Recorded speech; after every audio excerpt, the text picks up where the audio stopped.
আজকে আমরা চলে আসলাম এই সেই আমাদের কলারোয়ার আঙ্গুর বাগান, যেটা আপনারা অনলাইনে দেখেছেন। আজকে আমরা একটু পর্যবেক্ষণ করার জন্য আসলাম এই আঙ্গুর বাগানে।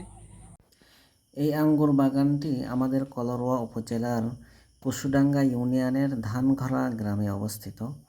আপনি কাজিরহাট থেকে সরাসরি ধানঘরা হাফিজিয়া মাদ্রাসার নিকটে এসে যে কোনো ব্যক্তির কাছে যদি জিজ্ঞাসা করেন যে আঙ্গুর বাগানে যাব কোন দিক দিয়ে, অবশ্যই আপনাকে দেখিয়ে দেবে। আশা করি বুঝতে পেরেছেন।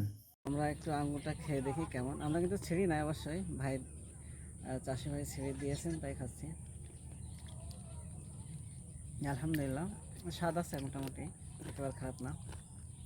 তো বাজারের কেমিক্যাল যুক্ত যে আঙ্গুর, সেটা না খেয়ে যদি আমরা এই ন্যাচারাল যে আঙ্গুর আছে এটা খেতে পারি, এটা আশা করি স্বাস্থ্যের জন্য ভালো হবে, এটা স্বাস্থ্যকর হবে। তো আপনারা কেউ আসতে চাইলে আসতে পারেন, এসে এখান থেকে সরাসরি আঙ্গুর কিনে নিয়ে খেতে পারেন।